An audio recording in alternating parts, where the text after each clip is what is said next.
Pakistan.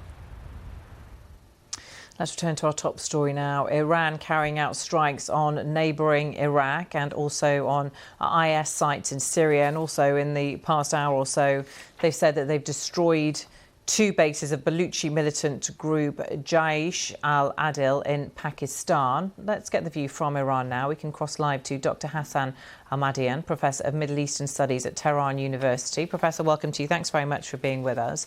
What's Iran's strategy here in striking targets in neighbouring countries? I think for Iran, what's concerning now is its regional deterrence. Obviously, a week ago, it was hit hard by ISIS in Kerman province.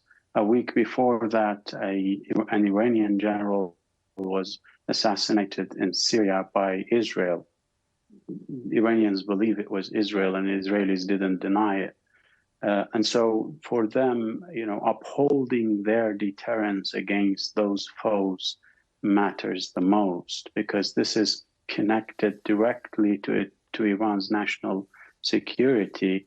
If that deterrence is not upheld, Iran's national security will be at stake. This is, I think, the main concern. And so retaliating in somewhat proportionate manner against any attack that targets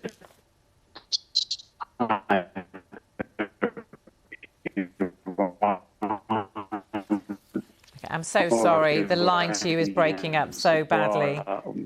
It's believed that Iran's deterrence will be, and that, you hear me now?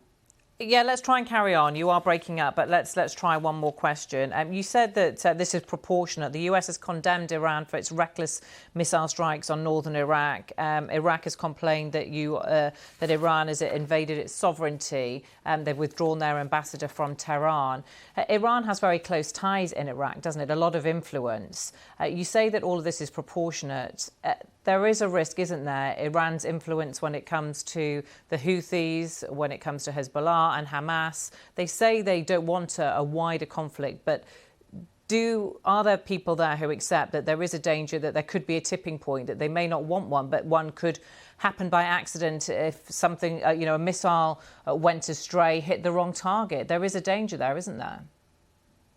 This is exactly why you need to have a solid and robust deterrence, not to slide to that direction. Without that, you'll be hit. This is the main, concern here.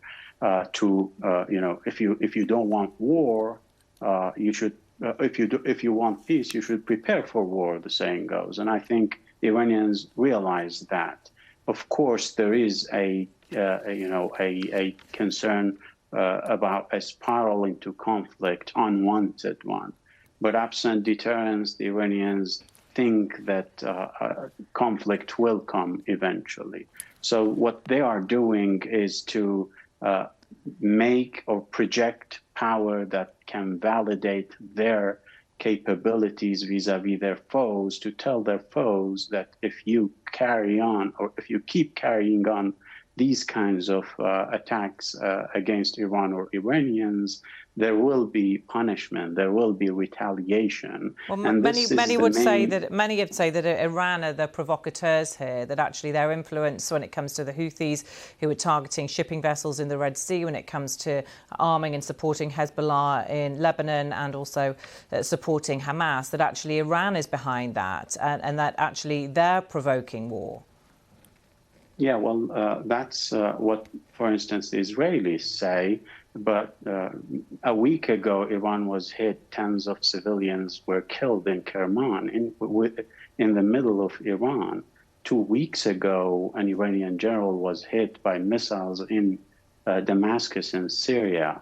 And that linkage, I see your point, that linkage is there. Iran supports those who stand up against Israel for obvious reasons. There's a shadow war between Iran and Israel. The Israelis are inching closer to Iranian borders. The Iranians are pushing back against them and trying to inch closer to their borders. And this balance has kept kept the two countries away from a direct conflict so far. But the shadow war can escalate, as you said. The Iranians believe to push back against that escalation, you need to push back against the attacks that target Iran. This is the main mentality. But in the Red Sea, there's another story. The Houthis are carrying on what they see a supportive campaign to the Gazans under except Israeli a lot of the bombardment. ships they're targeting have no links with Israel whatsoever. Dr. Ahmadian, we must leave it there. Thank you for joining us from Tehran.